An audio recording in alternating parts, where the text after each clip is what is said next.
It is a brand new episode of Flyers Daily. Welcome to the 18th of August, 2025. Flyers Daily presented by Ticketmaster.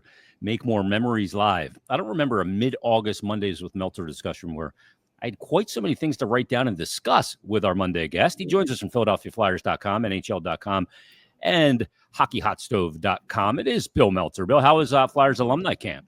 Flyers alumni camp is fantastic. This year, and Rob Bear swore me to secrecy, and I was able to keep the secret.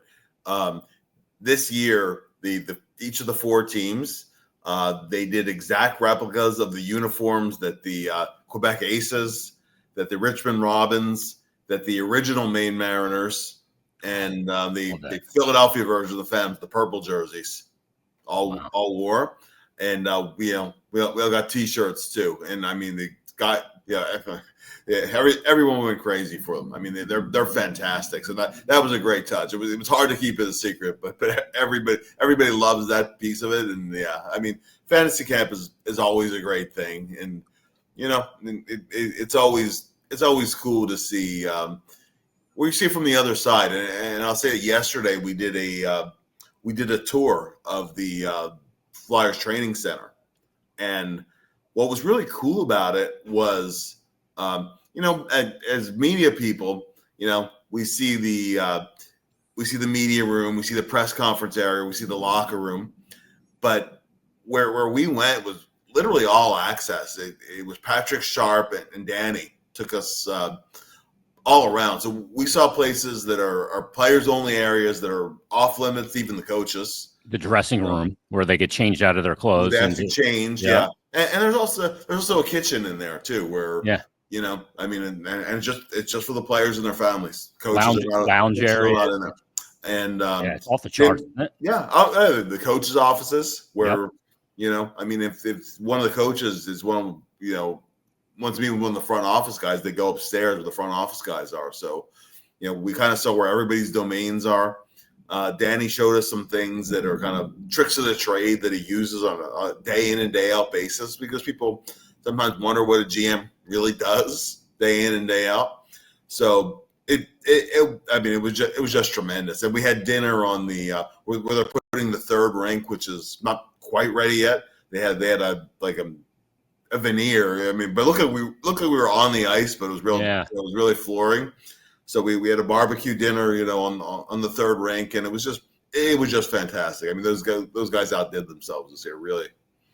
I imagine a few jaws dropped when they walked into the weight room.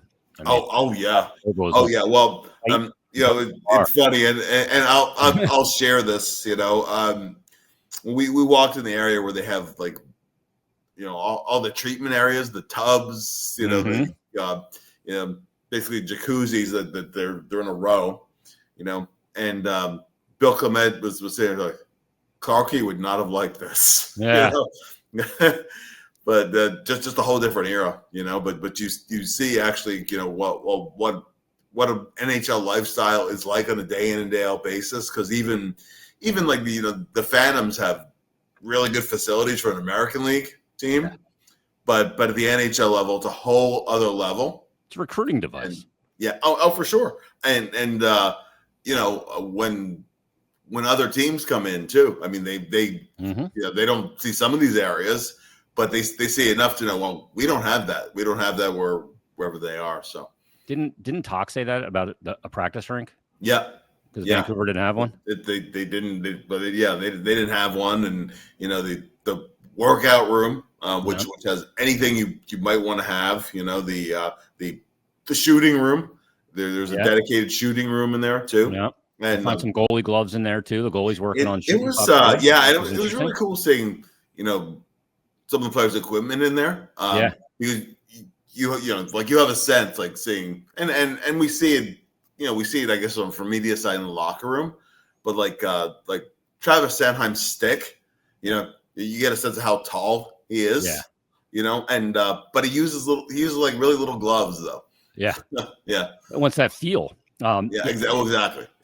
And these guys, for the most part, all of them are fanatical about their equipment. They are, yes. Other than, it's funny because Talk himself, back when he played, he would just take a pair of skates out of the box and pop them on. But he was the rarest. He was the rarest of rarities with that. Especially back then. I mean, skates were a bear to break in. I mean, it took a while. Now you just bake them and put, they mold to your feet. The skate sharpening machine nowadays, where it's all automated. Yeah, sparks. I mean, that's pretty cool. Yeah, very cool. I know Crosby won't use the blades that just pop out. He just doesn't trust it. Yeah. Well, how many times have we seen guys' blades pop out around the league in the last few years? Yeah, at an opportune time for a goaltender in particular. We saw it as well. We saw it with Sam Ersson. Had a blade come out, and he had to butterfly slide his way over to the bench. Yeah, it's incredible. Like those things are, when you hear an organization say, we're doing everything we can to look as good as we can to potential free agents. That's part of it. Everybody has a salary cap and how much you can pay guys, but those other amenities are very, very important. And they did a whole redo down there. It's unbelievable. Along with that, the Xfinity Mobile Arena, which was just renamed last week. Bill, I want to start this off by wishing happy birthday to a guy who belated a couple days ago on August 15th, turned 36. And I saw this Nasty Knuckles posted. Jake Voracek, 36 years of age. And there was a great video that Derek and Riley put out as well of him playing air guitar with a stick and singing Bruce Springsteen apropos. But Jake, 36 years of age. Now, he came here when he was 22, if you can believe it, and played 10 seasons here. Well, first of all, go back to that trade, right? And the Blue Jackets got a couple of months of Jeff Carter before he pushed his way to LA. Yeah.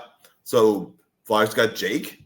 They got the first round pick that they used for Couturier, and they got maybe not the same impact, but they get the third round pick they used for Nick Cousins, who's still in the league. That's unbelievable. So he's still in the show. Yeah. So pretty good haul in return for a couple of months for a player. Yeah. Everybody looks at that. The double deal that day with Richards going to LA and obviously Braden Shen part of that, Wayne Simmons. Right. The amount of contributions all around on that, but Fire fans look at it and go, well, they went out, you lose the deal because they went out there and won a cup. Well, Jeff Carter originally wasn't dealt to LA. He was dealt to Columbus. He was traded to Columbus, and they are down Jakub and Drew Doughty and Jonathan Quick. That had something to do with it too. So some really good players, and they won those two cups out there in LA, I believe, in 2012 and 2014, I want to say. Well, Chicago won 3 in 6 years in 10, 13, and 15. But happy birthday to Jake Voracek. I put this out in a tweet when I made it public, the battle that I was facing with colorectal cancer. I got a note from Jake, and he just said, "Hey, I'm thinking about you. If you need anything, let me know. And if you're ever laid up and just want to talk about hockey or anything, just give me a call." That's such a good guy. Jake's just a good guy. He's a salt of the earth dude. Bill, you had a report last week and confirmed it with the general manager, Daniel Briere, on Tyson Foerster's health situation and the possibility of starting the 25-26 season on time and on schedule. What did you learn? Yeah, it's a lot more optimistic now. Barring any setbacks, and then there's always a possibility, but it's looking good. Whereas early in the summer, they weren't really sure what to expect. You never know what's going to happen sometimes in a recovery, but they're pretty optimistic that he's on the right track, and he should hopefully be ready to start the season, which would be huge for the team. I think it's enormous, not only for the team, for him too. I just think he's coming in a very interesting spot. He got an injury when he was over playing in Worlds, where by all accounts, he had a great World Hockey Championship. Yeah. And he's playing with the best players from his country. And I think being around those guys teaches young players, in particular at the age that he's at right now, you can really take a lot from a tournament like that. He's only 23 years old, coming off a 25-goal season. To get him to be able to start the year, but the infection kind of set in, or whatever it was that he was dealing with, kind of after Worlds, so it was a little bit complicated. He had an injury. Said to be a minor injury. He missed one game. He was back in the lineup the game after that.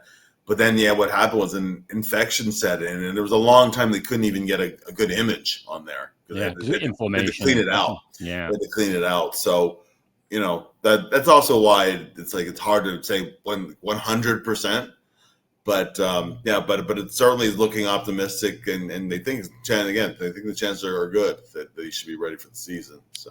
After I saw your report and I was thrilled to see it, I sent a screenshot of it to Danny. I said, "This is great news," and he's very optimistic. So that's a great thing. What's the trickle down effect, though? We're going to get to Alex Bump coming up in a little bit. But what is the trickle down effect if you've got him locked and loaded? It's one less spot that's up for grabs, at least out of camp. Yeah. He's going to make the team. Well, yeah, I think Tyson Foerster has a pretty good shot of making the team. Yeah, there'll be competition. I think that like Bobby Brink did enough last year that he'll make the team and whatnot. But it's going to be ongoing competition. And we'll see what happens on opening night. I think the roster, most years looks different by the end of the year than it does on opening night. But this year, I think it's because there's some guys that are coming, whether that's Alex Bump, whether his first year, maybe Jet Luchanko. Hopefully his little injury situation is okay, because remember he missed development camp. Yeah. And he missed the summer showcase, so hopefully that didn't set him back too badly. He's expected to be fine for the season. But the thing with Jet is that it's a shame that the new age rule kicks in a year from now, because he's certainly ready for the American League. I'm not sure he's ready for the role you would like him to play in the NHL. Yeah. There's nothing wrong with starting lower in the lineup and working your way up, but a guy with his speed and his playmaking, I would like him to play with skill guys. But is he ready for the grind of an 82 game season? So I'm not sure. He's kind of in between there. But that's something, particularly with some other centers, because they signed Voracek and Zegras. And Zegras should be starting on the middle. So how the lines are going to shake out, I'm really, really interested to see that. Where Couturier will be, which line he'll be on. I think one thing right off the bat, you're talking about the strength down the middle. I think the Couturier relationship with Rick Tocchet can only be better and that's something too that brings stability to the room. That was really a factor that caused some disruption because it's going to. Yep. It's just going to, and so having something where, and listen, Toc is a coach where if he has to get on you, he will, but he'll never do it publicly. He'll and if you're not playing well, he will just say he's not playing well. I need more from him. He did it about Kuzmenko when Kuzmenko was there. Yep. Yeah, which is fine. But but he won't tell you anything that he's not already telling the player. Yeah, they won't hear it first, and over the airwaves or whatever. So that dynamic, I think, could help contribute to. I think that could contribute to a better start this year. I think it's vital that this team is at least hanging around the pack to where you can push as the season moves along. Yeah. We've discussed it X amount of times, the goaltending piece and the power play piece, but I want to see what the new staff can do with that, and also want to see what the new staff can do to help bring the goals against down, and also make life a little bit easier on the goalies, because the goaltender. Period. End of sentence right there, right? Like, you got to give up less. And we had Kevin Woodley on a couple of weeks ago. I don't know if you saw the episode, but yes, I did. Flyers had one of the worst environments for goaltenders the last 2 years, with high danger chances, and in particular, the ones that come across the slot line and come across the middle of the ice. Yeah, those are hell and high water for a goalie, because he's got to move a long way. Brutal, and that's sometimes where the other goaltending metrics. It's you might have a game where you're facing 18 shots. I go, well, he gave up 3 on 18, but he didn't really have any chance on 2 of those, or even all 3 of them. You get used to that too, Bill, because the shot selection in the NHL is going to get hell yeah, for more sure. more prudent, and hey, it's about quality. It's not about quantity. Yeah. We talked to Woodsy about that too. And I mean, I think that's going to get accentuated even further. When I'm watching Cup final games and in the third period, the shots are 12-9. I'm going, whoa, the league is really buying into this. And they're right. Yeah. And you look at a guy like I did a lot of tape breakdown on Dan Vladar. Ersard, he plays pretty deep for a goaltender. Vladar's a deep player too, to use that body size without having to travel real far. He took a lot more ice when he was younger in some of the video I saw of him when he was with Boston, and throughout his growth as an NHL goalie, he's taken a lot less ice now. And that's in reaction to all that cross ice and quality that comes out of goalie. Bill, Noah Cates, is he ticketed for the wing? I think that he improved so much in the middle that I would at least like to start him in the middle. Could you start Luchanko on the wing? I'd like him in the middle too, but what I think you might be able to do. Dvorak is so good on faceoffs, but he's the guy who maybe he takes the draw and then he moves over. Yeah, that lessens the crowding a little bit. I want Luchanko in the middle. I think he's a playmaking center. Me too.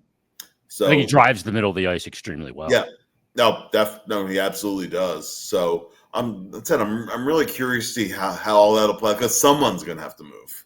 Yeah. I mean, you look at it now. On paper, Couturier is a center. Zegras is going to be a center. He's going to start there. Yeah.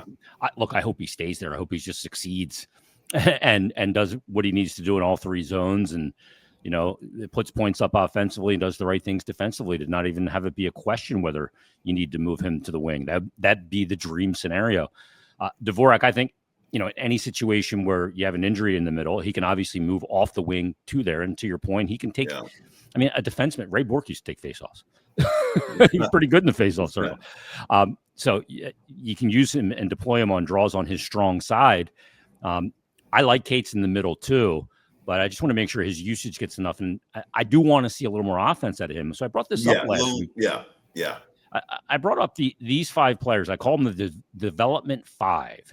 And they're all at different ages. Tippett's a little older. Cates is a little older because he went through the collegiate route than a guy like, for instance, like Tyson Foerster. But the five I brought up, and this wasn't like I was trying to build a line, but it's Foerster, Cates, Tippet, York, and Drysdale. Yeah. If those five players can build on their development as NHL players, and I'm not just talking take a step developmentally, Bill, easy for me to say. I'm saying on the production stat sheet, put up more goals, get more assists, defend less for York and Drysdale, create offense more. One or both of those guys need to be on PP1 and PP2. If those five, I think, like, Michkov is obviously critical, Couturier, goaltending, all of that. Sanheim, Konechny, we know that.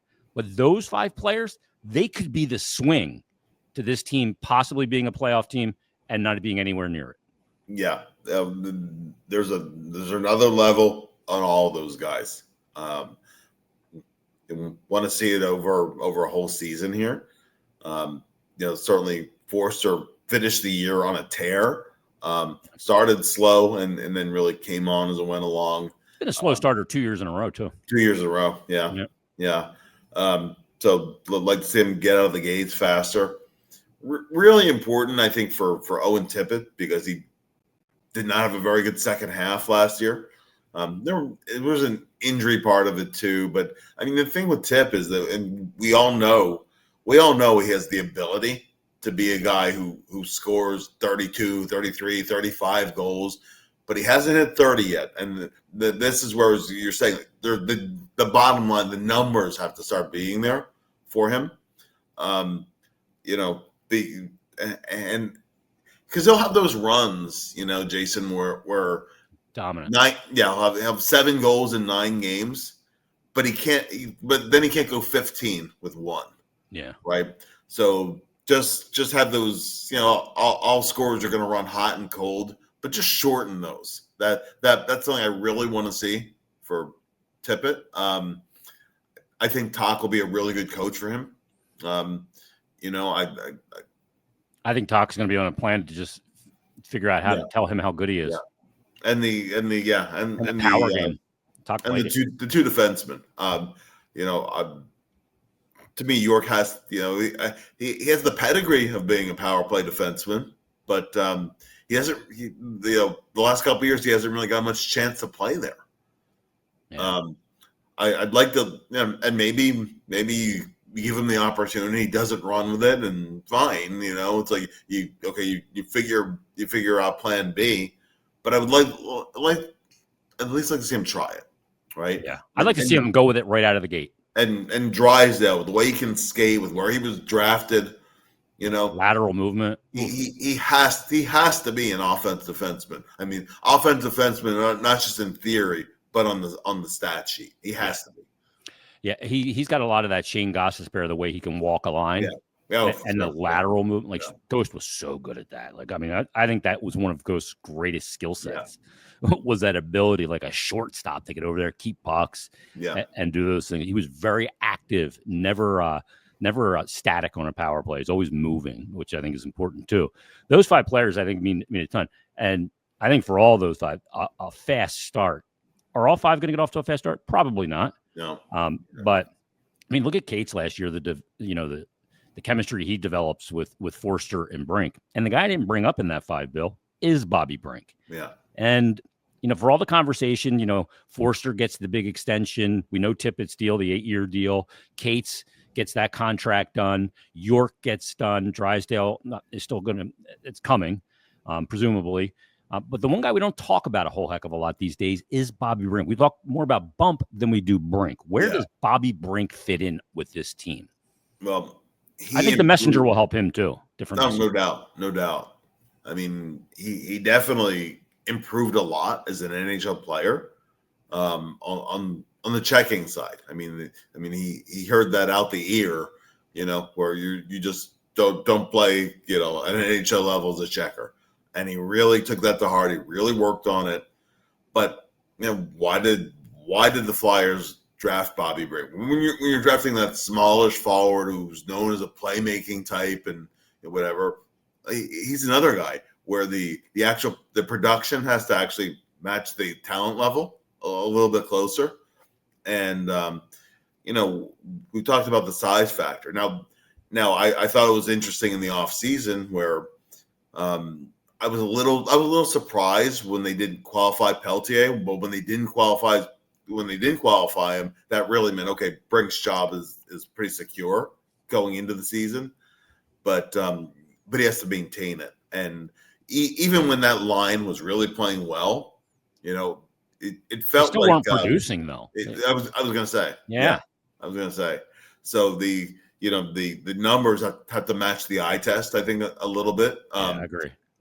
So he's gonna be one of those guys. He's gonna be judged by the bottom line, how he's producing. I mean, that's why you drafted him in the first place. Yeah, no doubt about it. And you got to feel like where he fits ultimately here may, in some way, shape, or form, from a roster number standpoint, Bump could play a part in that too. Yeah. I want to play this, Bill. This is Rick Tocchet on the Nasty Knuckles, the aforementioned Nasty Knuckles podcast. I listen to all the Flyers podcasts. I love them. We all fill a different lane.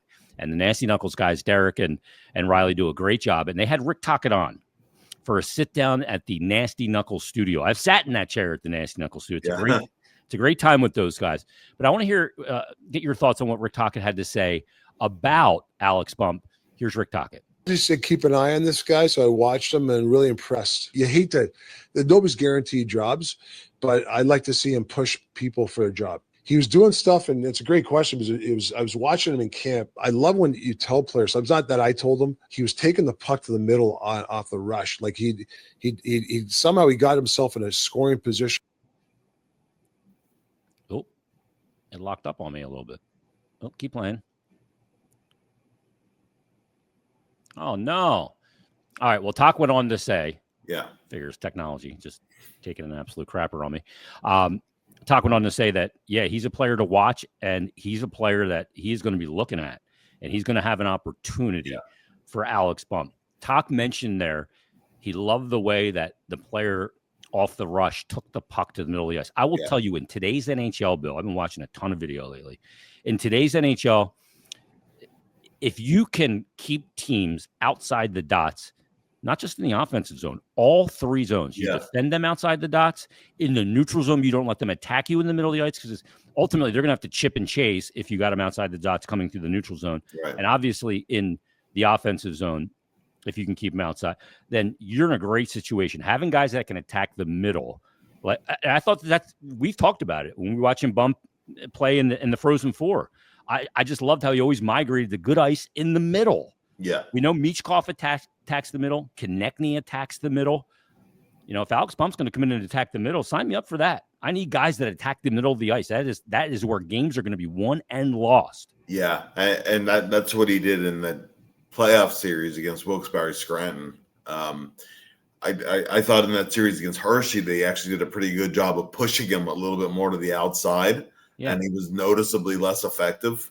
So it takes away one side of options from you because the boards are there, and if you've got two sides of options, you're in such a better spot. Yeah, and I think that's something absolutely to keep an eye on in camp, and I don't just mean preseason games, but I actually mean the scrimmages day in and day out. Right? Is he always attacking through the middle? Is he getting to the scoring areas? Because he certainly has the hands to finish, but in this league, if you're pushing the perimeter, you're probably not going to score very consistently. So I think that's a huge thing where they determine, is he ready to make the jump to the NHL?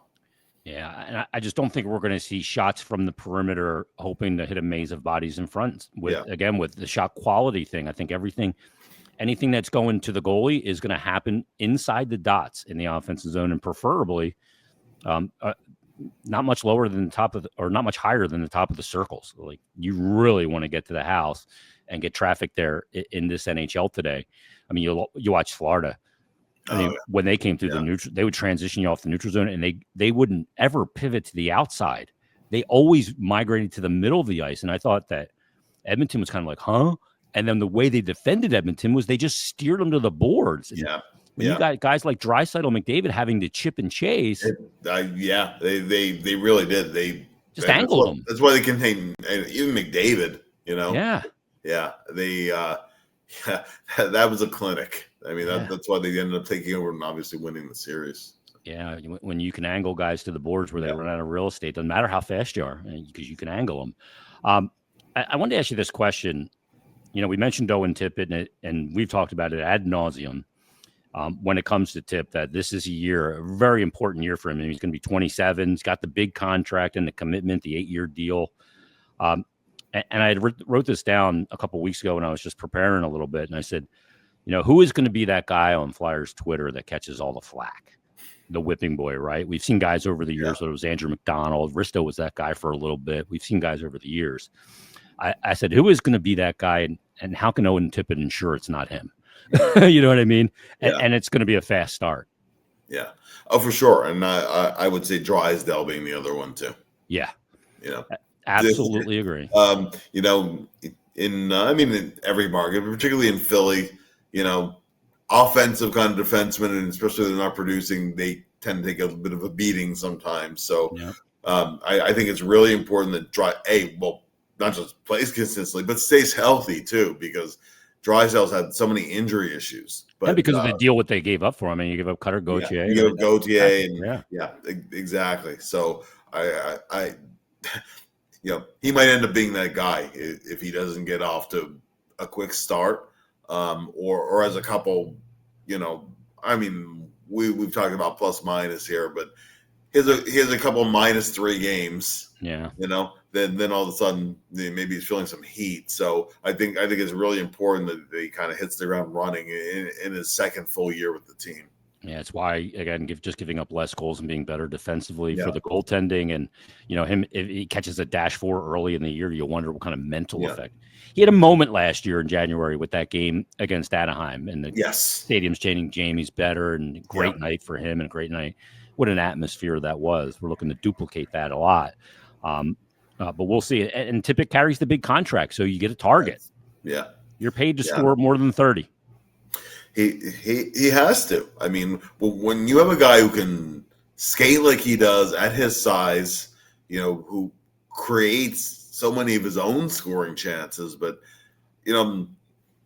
when you run through the season highlights from the team the last several years, Tip's on there several times. Yeah. But he needs, again, to just, maybe a few greasy ones, maybe making himself to a target where you can set him up. I mean, I don't think he's going to be a one-timer guy, but just so many of Tip's goals are where he'll just take the puck and he'll take it to the net. And yeah, I like to see even more of it, Bill. I like to see him drop the shoulder and go hard to the net even more. For sure, 100%. Collapse everything.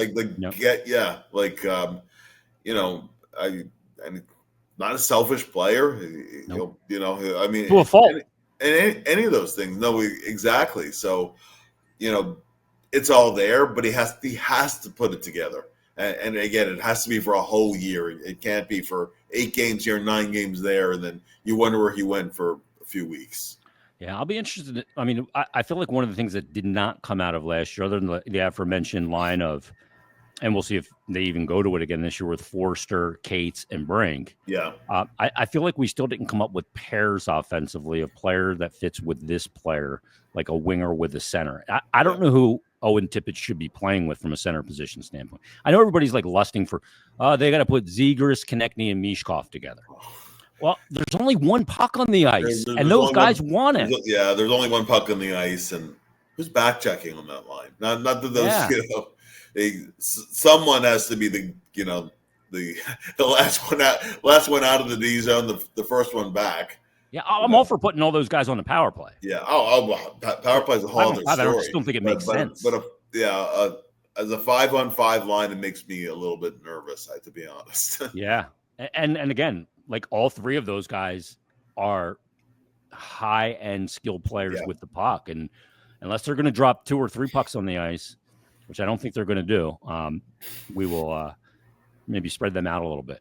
We'll probably see everything at times this year is really kind of the lesson in that. The last thing, Bill, 25 days from now, we'll be at the PPL Center in Allentown watching the rookie game. A little bit different vibe this year. We had the Mishkov mania last year, and he got his first goal with his feet below the goal line against the Rangers. But we're really kind of coming up to it here. We're coming short now in the month of August, in the second half of the month, and September, captain skates, and we're going to start to see guys coming into town, and I mean, we'll be at less than 4 weeks here. We're certainly getting to that time, and I always enjoy the 2 rookie games. The first one particularly, the first one Friday night, and then the second one, they're kind of looking at some different things and whatever. The second game is not usually as good as the first one. Yeah. While we're talking about the game in Allentown, condolences to Bob Rochuk on losing his dad. Yeah. Bob. So, Bob's a good guy, and our thoughts are definitely with him. Yeah, and Bob does more than just the announcing. I mean, he's all in. So condolences to Bob on the loss of his father. And we'll be there coming up on September 12th and 13th. Always a great time to get acclimated with the game of hockey. Make sure you pick up your tickets to head up there. Great arena, the PPL Center as well. We'll be up there doing the games. Brian Smith and I and everybody be covering it as well. Bill, great stuff. We'll read your stuff at PhiladelphiaFlyers.com, NHL.com, and, of course, the Piping Hot Hockey HotStove.com as well. Everybody, we'll have Franny Drummond coming up on Wednesday. I took a trip up to the Paint Zoo Studios. He's the mass painter for the Philadelphia Flyers and many other goalies around the league. It's a fascinating episode. We'll deliver that to you on Wednesday. Enjoy your week, everybody. Thanks for watching. We'll talk to you next time on Flyers Daily.